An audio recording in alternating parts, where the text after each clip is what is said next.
కాంగ్రెస్ నాయకులు మందబుద్ధితో మతిలేక మాట్లాడుతున్నారని బీఆర్ఎస్ జిల్లా నాయకుడు మాట్ల మధు విమర్శించారు. రాజన్న సిరిసిల్ల జిల్లా తంగళ్లపల్లి మండలంలో సమావేశం నిర్వహించారు. కాంగ్రెస్ నాయకులు అధికార మదంతో బుద్ధి క్షీణించి మాట్లాడుతున్నారని, బీఆర్ఎస్ నేతలు భూకబ్జాకు పాల్పడ్డారనడం అవాస్తవమన్నారు. కాంగ్రెస్ టీడీపీ గవర్నమెంట్ ఇచ్చిన పట్టాలను కూడా కబ్జా చేయడం జరిగిందనడం సిగ్గుచెట్టని ఆరోపించారు.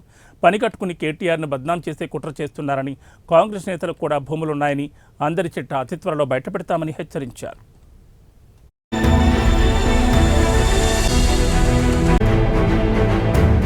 మండల కేంద్రంలోని ప్రెస్ మిత్రులందరికీ నమస్కారం తెలియజేసుకుంటూ, నిన్నటి రోజు తంగళ్లపల్లి మండలంలోని కాంగ్రెస్ నాయకులు ఒక కుట్రపూరితమైన ఆరోపణ మా గౌరవనీయులు సిరిసిల్ల ఎమ్మెల్యే మాజీ మంత్రివర్గ కేటీఆర్పై చేయడం జరిగింది. నిన్న వారు దేశపల్లి గ్రామానికి వెళ్ళి 332 సర్వ నంబర్లోని కొంతమందిని బీఆర్ఎస్ నాయకులుగా చిత్రీకరించి 150 ఎకరాలు బీఆర్ఎస్ నాయకులకు కేటీఆర్ కట్టబెట్టి రాబందులాగా రైతు బంధువులని ఒక తప్పుడు ఆలోచన, తప్పుడు విధానాన్ని నిన్న కాంగ్రెస్ నాయకులు వారి అధికార మతంతో ఆ బుద్ధి క్షీణించి మాట్లాడడం జరిగింది.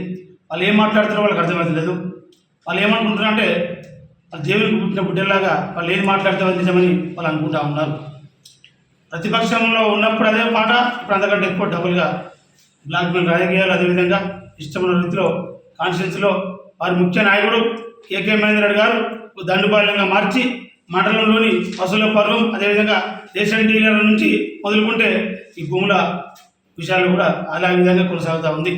ఈయన రాదు, నేనే మంత్రి, అంతకంటే ఎక్కువగా మహేందర్ రెడ్డి గారు ఎవరైతే కేటీఆర్ గారికి ఓట్లు వేయించారో, గట్టిగా తిరిగి పనిచేసారో బీఆర్ఎస్ నాయకులపై ఆయన కక్ష రూపకంగా చేయడం జరిగింది.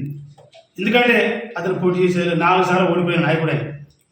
ఎన్నిసార్లు చీకొట్టినా ఆయన కొంచెం ఆయనకు ఆలోచన ఏంటంటే మొన్నటిసార్లు కూడా ఎంతోమంది అతను ఓట్లు వేయించి నమ్మించి, అయినా కానీ మళ్ళా పోటీ చేయాలి, ఇక్కడ గెలవ, ఇక్కడ ఉండా, కానీ ఒకటి చేస్తా, బీఆర్ఎస్ నాయకులు